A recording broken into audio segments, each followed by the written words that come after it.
Welcome to the channel. I'm the Swedish dividend investor.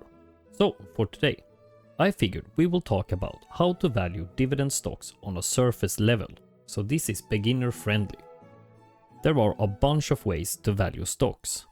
We have the more complicated discounted cash flow, earnings or dividend models that I use in my valuation videos. And we also have the Gordon growth model. That's super easy to make in Excel or Google Sheets. I have a video showing you how to build and use one in under 10 minutes. But there is also some surface level analysis and an easy way to project how a dividend stock will be priced in the future based on its growth. But let's start with the basics. So what's the first step? First off, we would need to find a candidate. This can be the hardest part, but that is also why we do analysis. So let's say we found a great business to invest in. Let's go with a classic example here. PepsiCo. We found our candidate for an investment. So the first step is to understand what the business model is. For Pepsi, it's selling non-alcoholic beverages and salty snacks. Pretty easy to understand. The next step is to check its dividend and dividend stats. An easy and free to use website is seekingalpha.com for American stocks and sometimes international. They have a great overview of the dividend on the first page. We can see the annual dividend is $5.69 and at a share price of around 140. That's just above a 4% dividend yield. They also have their PE, that's the price divided by their earnings, and we can also see their EPS, earnings per share, of $8.02. This is the projected forward earnings. The PE is the most basic valuation there is. If a stock has a PE of 10, that means if the company's earnings are stable, it would take 10 years of earnings to get your investment back if you were the sole owner of the company and could withdraw all the profit. So basically, you pay $10 for each $1 in profit. Lowly valued companies have a lower PE and highly valued companies have a higher PE. This is because the market expects the earnings to grow much faster, making their PE on cost, so to speak, much lower in the future. PE doesn't work on everything. Some sectors have different valuation methods, like REITs, real estate investment trust. We usually look at the price to AFFO, or adjusted funds from operations, or just price to FFO, funds from operations. The next step is to check their payout ratio. This is how much of their earnings are paid out as dividends. If we just scroll down, we get to a section called Dividends. Here we can see the payout ratio is sitting at 69.73%. Now, what is a safe payout ratio? That depends. Some businesses get tax benefits if they distribute more than 90% of their earnings. For example, BDCs, business development companies, or REITs, real estate investment trust. But for a consumer and retail focused, lower margin business, I would say under 60% is considered safe. Under 50% is very safe. Above 80%, we are getting in the danger zone. And 90% is very risky. If you see a ratio of over 100%, I would just stay away, even if it is temporary. Now, to calculate the payout ratio manually, you take the dividend per share and divide it by the earnings per share. At the top, where we saw the EPS, it was $8.02. So we divide the dividend of 5.69 by 8.02. We get 0.7 roughly. So we multiply it by 100 to get the percentage. 70.94% payout ratio. The next step is the coverage ratio.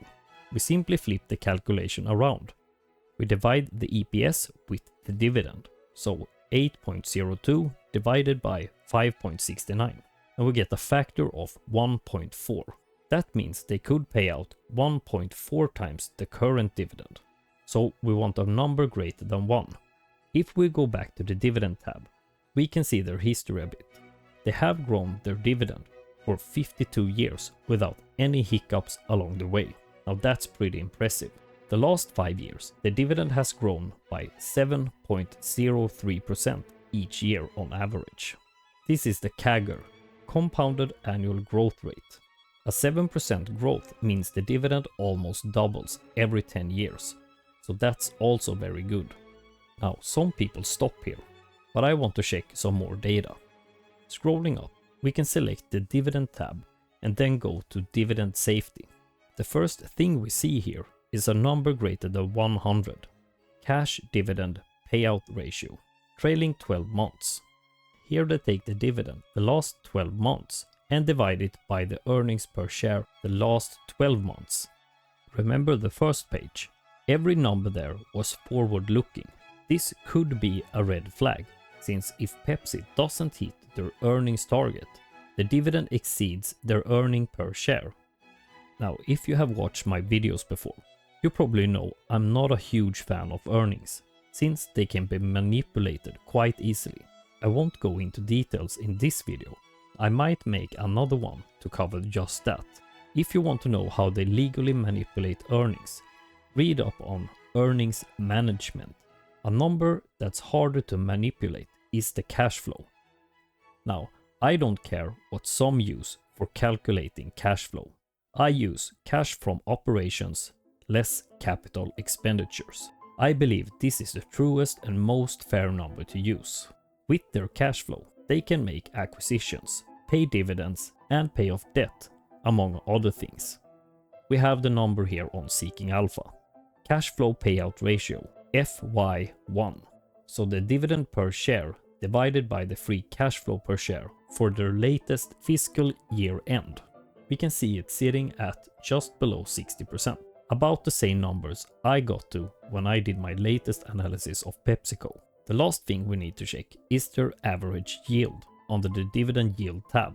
At the top they write the 4-year average yield, but we can also check the longer term trends at the bottom of the page.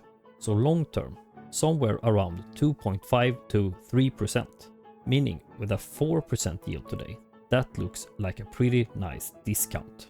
Now, as always with investing, nothing is simple, but this first step can be used to know if it's worth digging into. With the more complicated models, we discount the future value back to its present value using a discount rate, since $10 today is worth more than $10 in the future. This is called the time value of money. This is due to a couple of things. First of all, the opportunity cost. The money can be invested elsewhere to make a return. You wouldn't lend out money and not get interest, but lending money would lock them up and could hinder you from getting a greater return elsewhere. The second thing is inflation. It works like compound interest, but in the opposite way. So your money is losing its buying power over time. I know this sounds complicated, but this is something you should really get into learning. I have a video on my channel, Why Valuation Matters, and I think you should check it out once you're ready for it. Now, for the price projection, all you need is a calculator, no spreadsheets and no complicated models. We will use some of the numbers from before. So Pepsi has a trailing 12-month dividend of $5.69. The dividend yield is usually around 3.5%. We will be using this average in the calculations, and their dividend growth is around 7% for the long term. That's all we need. So we have the dividend amount, the average yield, and we have the growth. The formula we will be using is this. Dividend multiplied by growth to the power of years invested divided by average yield. We will be using a growth of 7% for this example and a future yield of 3.5%, and we will grow the dividend for 10 years. To break it down, we take the dividend of 5.69 multiplied with the growth 1.07 to the power of 10. That lands us at $11.19 roughly. This is their annual dividend 10 years in the future, if they can grow it with 7% per year. Now that we have the annual dividend, if we divide that with the average yield of 3.5%, we can use either 3.5% or 0.035 on a calculator. We get a future price of $319.41 roughly. The share price today is around 140. So just appreciation alone, that's more than a double. Dividends or reinvested dividends is not included here. We have used the end of this calculation before to calculate what we would need to invest to get a certain amount of dividends each year. A quick example, $5,000 in desired annual dividend, invested at 3.5% yield, we would need to invest 142.8k. I would say, since I'm a bit more cautious, using a high growth rate is maybe just wishful thinking. A more conservative growth could be 5%. Let's use that right now. 5.69 times 1.05 to the power of 10. We get a dividend of $9.27 roughly. Then we divide that with 0.035. We get a future value of $264.85. You could use this as a different scenario. And instead of its average yield of 3.5%, we could use a more distressed scenario where the average yield in the future is 4%. The higher the future yield, the lower the share price. So we just take the future dividend of 9.27 and divide it by 0.04. We get a future share price of $231.75. Now, there are some pretty obvious flaws here. We could maybe start with the lack of returns from dividends. This only projects the future value, and this is based on whatever numbers you are using and from what yield the market values the investment in the future. I mean, you could use some exuberant numbers here. You could use 9% growth and a future yield of 2.5%. That would give you a share price of $538 10 years in the future. So try to use some conservative numbers or use different scenarios. So the other flaw is the numbers. Being too exuberant would give you a very high stock price. So let's say you would only make 50% on appreciation alone in 10 years. Maybe because the market fails to properly value Pepsi. But then you have the dividend on top of that.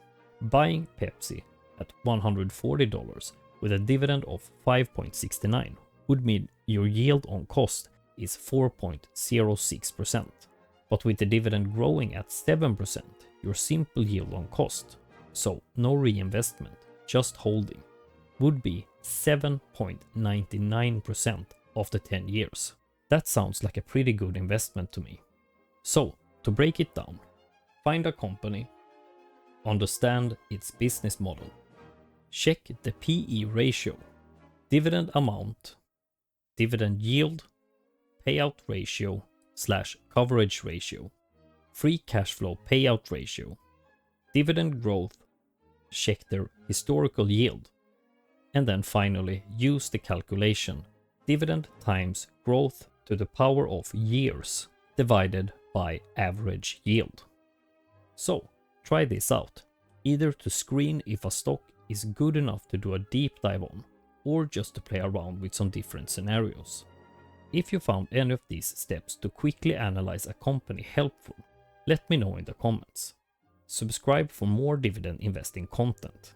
With that said, I'm the Swedish dividend investor, and I will see you in the next one. Stay smart, stay patient, and keep stacking those dividends. Ha det gött!